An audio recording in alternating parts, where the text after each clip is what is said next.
नमस्कार दोस्तों। OCN network में आपका स्वागत है। मैं हूं ओमकार चौधरी। आपने रुदालियों के बारे में सुना होगा। रुदाली जो हर उनका अपना हो या ना हो, अपने से कोई वास्ता हो या ना हो, किसी खास मौके पर बस उनको छाती पीटना है, रोना है और दूसरों को रुलाने की कोशिश करना है, एक माहौल बनाना है। ये हम बार बार देखते हैं, हर चुनाव नतीजे के बाद देखते हैं और इंतहा होती जा रही है। ये लोग कभी लगता है कि बांग्लादेश जैसी सिचुएशन क्रिएट करना चाहते हैं, एक अराजक माहौल क्रिएट करो, जितनी भी संवैधानिक संस्थाएं हैं उन पर प्रश्न चिन्ह खड़े कर दो और कुछ ऐसा वातावरण बनाओ राष्ट्रीय अंतर्राष्ट्रीय स्तर पर जिससे ये मैसेज जाए कि भारत में लोकतंत्र खतरे में है और हर जगह एक खास विचारधारा के लोगों को बैठा दिया गया है और जो उस विचारधारा के जो संवाहक है बस उनके इशारे पर काम कर रहे हैं। हम और आप 2002 से अब 2025 जून आ गया है, तो करीब करीब 23-24 साल से देख रहे हैं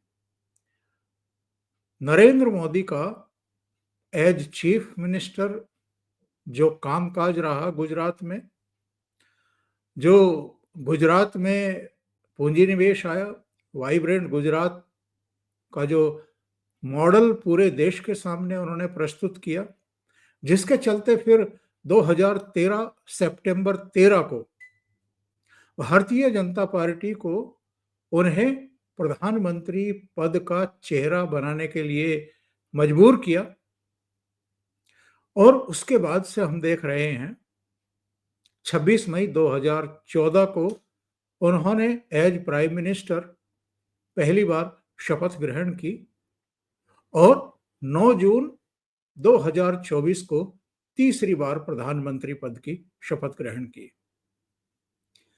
इन 23-24 वर्षों में अगर कांग्रेस, अगर दूसरे विपक्षी दल और उनकी लीडरशिप मोदी को समझ ही नहीं पाए हैं, मोदी को अगर जानते ही नहीं हैं, तो ये क्या खाकर के मोदी का मुकाबला करेंगे। मैं तो ये कह सकता हूं कि जिस तरीके से मोदी काम कर रहे हैं, ये जिंदगी भर सत्ता में वापसी नहीं कर पाएंगे, क्योंकि जिनसे आपका मुकाबला है, अगर आप उस चुनौती को ही नहीं समझ पा रहे हैं, तो क्या खाक रणनीति बनाएंगे और क्या उनसे आप लंबी लकीर खींच पाएंगे। और जिस तरीके से पूरे देश में हर समुदाय में, कुछ को छोड़ दीजिए, वो हमेशा रहा है और यहां भी है, इस कालखंड में भी है, तो हर समुदाय, हर क्षेत्र जो उनको समझ पा रहा है, उनके साथ है, उनमें विश्वास व्यक्त कर रहा है, उसको आप कैसे समझा पाएंगे कि आप उनसे बेहतर करके दिखा सकते हैं। क्योंकि जो आपके अतीत के कारनामे हैं वो तो कुछ और ही गवाही देते हैं, आपके उनसे बेहतर होने की गवाही तो बिल्कुल भी नहीं देते हैं। हमें 3-4 चीजों को समझना पड़ेगा।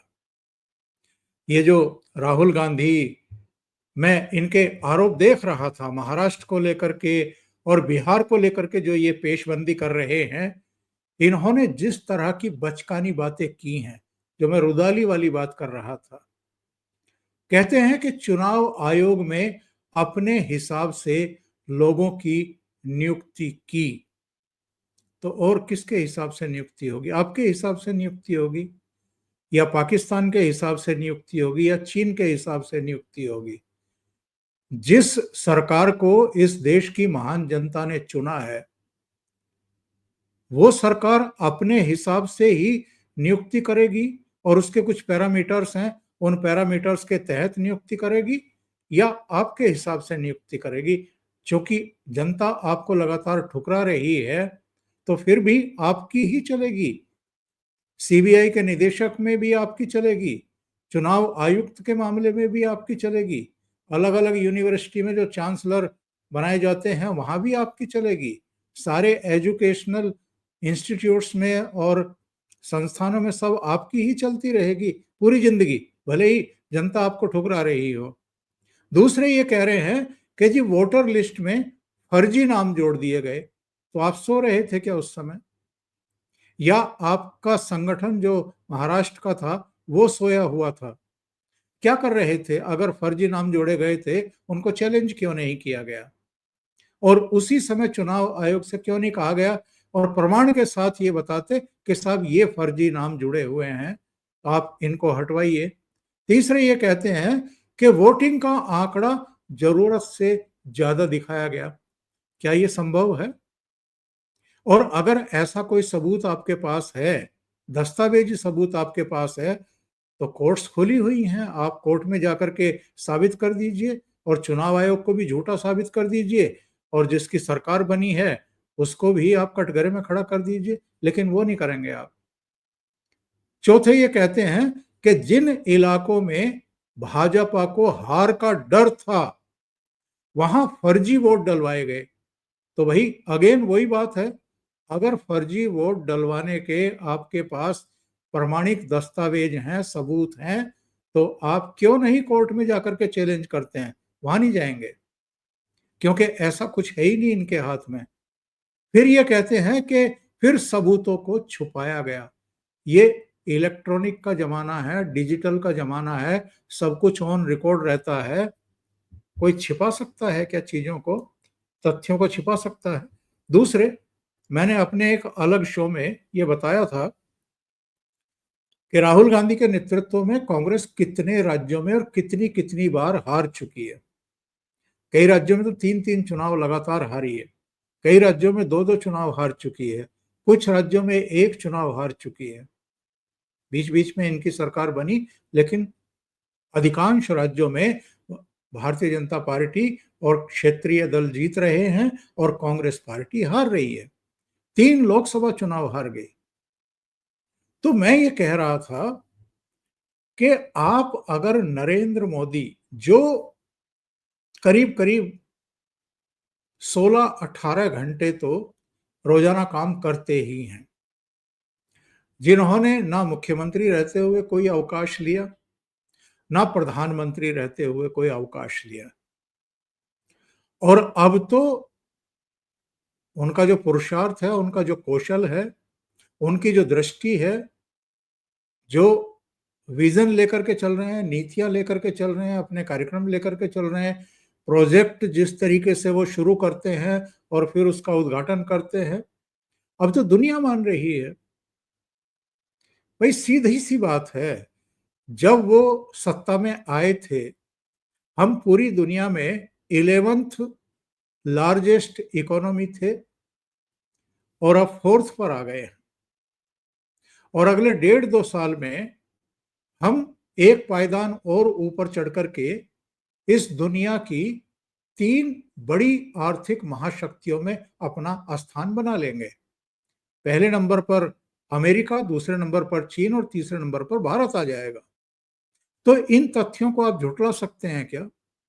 और पूरे देश में जो काम हो रहे हैं, तो मैं ये कह रहा था कि 3-4 मापदंड हैं जिनके जरिए हम ये देखते हैं कि कोई देश कैसा कर रहा है और उसकी जो लीडरशिप है वो किस प्रामाणिकता के साथ काम करती हुई दिखाई दे रही है और देश को एक दिशा देती हुई दिखाई दे रही है।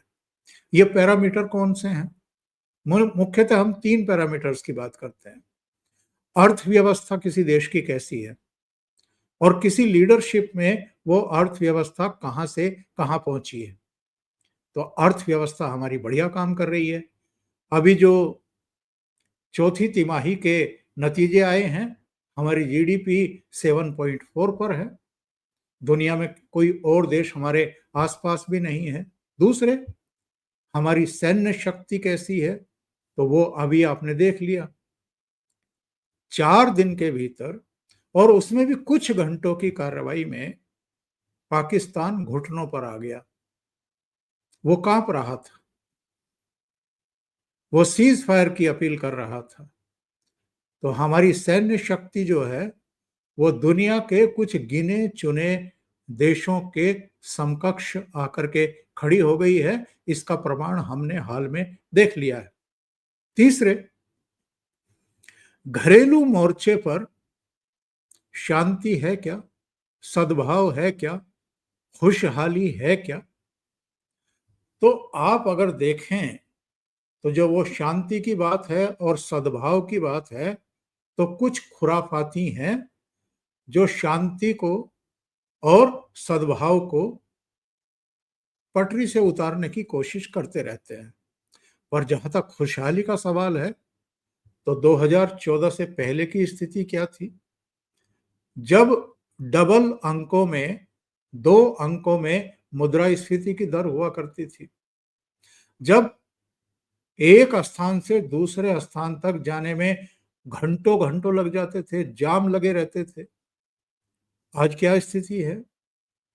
80 करोड़ आबादी को, और इसमें ये देख करके ये अनाज नहीं दिया जा रहा है कि ये मुसलमान है, ये हिंदू है, ये गरीब है या ये अमीर है। जो पात्र हैं, उन 80% लोगों को ये खाद्यान्न उपलब्ध कराया जा रहा है। तो खुशहाली अपने आप आएगी। दूसरी बात यह है कि शांति और सद्भावना के लिए भी लगातार काम कर रही है ये सरकार। अच्छा, विदेश नीति के मोर्चे पर देख लीजिए, रक्षा नीति के मोर्चे पर, अर्थ नीति के मोर्चे पर आप देख लीजिए। जब इन मोर्चों पर आप आकलन करते हैं सरकार का, तो ये रुदाली गैंग जो हमारे देश का है, और ये रुदाली गैंग जो है, ये केवल कांग्रेस में या कुछ क्षेत्रीय दलों में नहीं है, बल्कि जो ये लुटियन मीडिया है, ये जो इकोसिस्टम है, जिसमें वामपंथी, कांग्रेसी और तमाम क्षेत्रीय दलों के और विदेशों में भी बैठे हुए मोदी विरोधी और इनके शुभचिंतक, कि ये किसी तरीके से आ जाए, ये सब छाती पीटने का काम करते हैं। और कोई ऊंच नीच कहीं हो जाए, तो ये पूरी दुनिया में मोदी सरकार को और भारत को बदनाम करने से बाज नहीं आते हैं। अच्छा, विकास के मोर्चे पर आप देख लीजिए, लोगों का जीवन स्तर इन 10-11 सालों में थोड़ा सुधरा है या नहीं सुधरा है? जो उम्मीदें खो बैठे थे, वो अब उम्मीद भरी नजरों से देख रहे हैं या नहीं देख रहे हैं? और चीजें आसान हुई हैं या नहीं हुई हैं?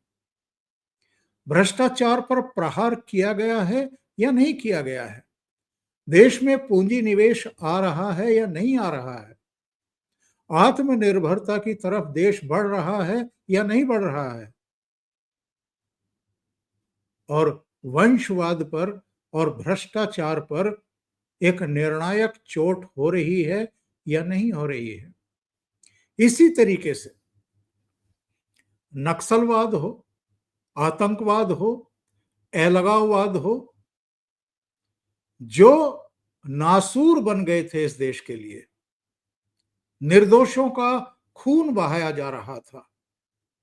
चीन की सेना पूर्वी लद्दाख में कहीं तक भी आती थी, घुसपैठ करती थी, टहल करके चली जाती थी, कभी कभी वहीं पलौथी मार करके बैठ जाती थी। अब तो ऐसा नहीं होता है। सीमा पार का आतंकवाद बहुत हद तक नियंत्रित किया गया है, नक्सलवाद की जड़ें खोद दी गई हैं। तो अगर 2047 का विकसित भारत का एक संकल्प है, तो उसको सिद्धि तक ले जाने के लिए जिन जिन मोर्चों पर बहुत मजबूती से काम करने की जरूरत है, क्या मोदी सरकार वैसा नहीं कर रही है? क्या प्रधानमंत्री मोदी आपको वैसा करते हुए दिखाई नहीं दे रहे हैं? अच्छा, विरोधियों के जो अतीत में कारनामे रहे हैं, जो भ्रष्टाचार के गंभीर मामले सामने आते थे, जो महंगाई चरम पर थी, जो आम आदमी की मुश्किलें सातवें आसमान पर थी, रोजगार के मोर्चे पर भी जो युवाओं में असंतोष दिखाई दे रहा था, उसका क्या? अकेले अगर हम समाज कल्याण के की जो योजनाएं हैं नरेंद्र मोदी सरकार की, केवल उनकी बात करें, डीबीटी से जो पेमेंट हुआ है करीब 40 लाख करोड़ का हुआ है। और राजीव गांधी तो कहते थे ना कि हम केंद्र से 1 रुपया भेजते हैं तो 15 पैसे ही लाभार्थी तक पहुंचता है, 85% जो है वो भ्रष्टाचार की भेंट चढ़ जाता है। तो अब तो सेंट परसेंट, यानी 100 रुपया भेजा जा रहा है तो जो लाभार्थी है उसके खाते में 100 रुपया ही पहुंच रहा है, वो 85 रुपया बीच में कोई खा नहीं रहा है। और ये जो भ्रष्टाचारी थे, ये जो दलाल किस्म के लोग थे, इनके पेट में इसीलिए तो मरोड़ उठ रही है। सबसे ज्यादा हल्ला यही मचाते हैं। और जहां तक अभी शायद कश्मीर में ही प्रधानमंत्री नरेंद्र मोदी ने अपने भाषण में एक बात कही, उन्होंने कहा कि ये जातीय जनगणना का राग अलापते हैं, दलितों की बात करते हैं, पिछड़ों की बात करते हैं, वंचितों की, गरीबों, जो सामाजिक न्याय के मोर्चे पर जिनके साथ अन्याय हुआ। राजनीति तो आपने सामाजिक न्याय की, लेकिन उनको लाभ देने के लिए किया कुछ नहीं। तो प्रधानमंत्री ने कहा कि 11 साल में हमारी सरकार ने इन्हीं वर्गों का तो ध्यान रखा है। ये जो 40 लाख करोड़ रुपया डीबीटी के जरिए लोगों के अकाउंट में पहुंचा है और लोगों का जीवन खुशहाल हुआ है, उससे उनके घर चले हैं। अब आप ये बताइए कि 2014 से पहले किसी भी सरकार के दिमाग में ये क्यों नहीं आया कि भाई घरों में शौचालय होने चाहिए, सेंट परसेंट घरों में शौचालय होने चाहिए। इनसे पहले किसी ने भी 5 लाख का हेल्थ कवर गरीबों को क्यों नहीं दिया, जो आयुष्मान के तहत उनको मिलता है। गंभीर से गंभीर बीमारी का इलाज वो 5 लाख तक का अस्पताल में फ्री करा सकते हैं, उसका सरकार भुगतान करेगी। अच्छा, गैस के कनेक्शन फ्री में दिए गरीबों को, बिजली के कनेक्शन दिए और घर बना करके दिए। करीब 4 करोड़ के आसपास घर बना करके दे चुकी है मोदी सरकार। तो ये किन को मिले हैं? ये जो दलितों की राजनीति करने की कोशिश होती है, ये जो अति पिछड़ों की बात की जाती है, जातीय जनगणना की बात की जाती है, क्यों की जाती है? ताकि जो हिंदू सनातनी एकजुट हुए हैं या जो लाभार्थी हैं, जो मोदी के वोटर बन गए हैं, बीजेपी के वोटर बन गए हैं, उनको भड़काया जा सके। लेकिन जिनको वास्तव में ये सब लाभ मिले हैं, वो क्या इनके भड़कावे में आएंगे, उकसावे में आएंगे? और सबसे बड़ी बात यह है कि ये जो आए दिन उकसाने की कोशिश करते हैं, भड़काने की कोशिश करते हैं और बदजुबानी करते हैं, कई बार प्राइम मिनिस्टर के बारे में बदजुबानी करते हैं, क्यों करते हैं ये? क्योंकि ये जो वंशवादी चेहरे हैं, इन पर भ्रष्टाचार के भी गंभीर आरोप हैं। और जो कॉलर खड़े करके चलते थे ना, जिनको हवाई अड्डों पर भी सिक्योरिटी से छूट मिली हुई थी, इम्यूनिटी मिली हुई थी, और जो एसपीजी को भी एंजॉय कर रहे थे सत्ता से हटने के बावजूद। इस गांधी नेहरू परिवार का आखिरी प्राइम मिनिस्टर कब था? 1989 में, जब राजीव गांधी हट गए थे और जनता दल की सरकार आ गई थी, जिसमें VP Singh sir prime minister बने थे। लेकिन एसपीजी कब तक एंजॉय करते रहा ये परिवार? 2019 के बाद तक, जब तक अमित शाह गृह मंत्री नहीं बन गए। तो इनकी बहुत सारी जो इनको सुविधाएं दी गई थी बिना पद के, वो सारी जब वापस ली गई तो सबसे ज्यादा इनके पेट में दर्द उठना शुरू हुआ और मुंह से गालियां निकलनी शुरू हुई। तो ये गालियां इसलिए देते हैं कि किसी तरीके से प्रोवोकेशन में इनके खिलाफ कोई मामले दर्ज किए जाएं, इनको गिरफ्तार किया जाए, तो ये हाथ पर हाथ रखे बैठे रहें और इनको जनता की एक सहानुभूति मिल जाए। जो गलती 1977-78 में चौधरी चरण सिंह ने गृह मंत्री रहते हुए इंदिरा गांधी को गिरफ्तार करके कर दी थी, और उसके बाद 2 साल के भीतर ही 1980 में इंदिरा गांधी की फिर से वापसी हो गई थी। तो वैसा ही कुछ ये लोग प्रवोक करने की कोशिश करते हैं कि किसी तरीके से इनकी गिरफ्तारी हो जाए तो बस बल्ले बल्ले हो जाए और इनको कुछ ना करना पड़े, जनता की सहानुभूति इनको मिल जाएगी, तो ये सत्ता में वापसी कर जाएंगे। वो सपना भी इनका पूरा नहीं होने दे रहे हैं नरेंद्र मोदी। इसलिए मैंने कहा कि ये नरेंद्र मोदी को समझ ही नहीं पाए हैं। एक बार लंदन में प्रसून जोशी ने एक इंटरव्यू करते हुए, गैदरिंग के सामने इंटरव्यू करते हुए इनसे पूछा था कि आप खाते क्या हैं, आपकी सेहत इतनी अच्छी है? तो उन्होंने कहा था कि रोज 2-3 किलो गालियां खाता हूं। मजाकिया अंदाज में उन्होंने कहा, लेकिन ये उनके भीतर की पीड़ा थी। वो 74-75 साल के हो रहे हैं, दिन रात काम करते हैं, देश के लिए काम करते हैं, देश का मान बढ़ाया है, हमारे पासपोर्ट की कीमत है आज की तारीख में। लेकिन हमारे देश का विपक्ष, जिनका अतीत बहुत काला है, जिन्होंने कुछ करके नहीं दिया, वो ये कहीं ना कहीं जानते हैं कि जिस तरीके से नरेंद्र मोदी के नेतृत्व में देश आगे बढ़ रहा है, इकोनॉमी आगे बढ़ रही है, हमारी सेना जो है वो मजबूत हो रही है और लोगों में उनके प्रति अगाध विश्वास, भरोसा बना हुआ है, तो उनको वो कभी सत्ता से हटा नहीं पाएंगे। तो बिल्कुल सही सोच है उनकी। लेकिन जरा नरेंद्र मोदी के खिलाफ मोर्चा खोलने से पहले ये समझ लें कि नरेंद्र मोदी हैं क्या। अभी के लिए इतना ही। बहुत बहुत धन्यवाद। अगर आपको ये चैनल और इसके कंटेंट पसंद आ रहे हैं तो लाइक करें, कमेंट करें, वीडियो को शेयर भी करें। अभी तक अगर आपने ये चैनल सब्सक्राइब नहीं किया है तो सब्सक्राइब कर लें और साथ में लगे बेल आइकॉन को दबा दें, ताकि आगे आने वाले वीडियो और उनके नोटिफिकेशन आप तक पहुंचते रहें। बहुत बहुत धन्यवाद। नमस्कार।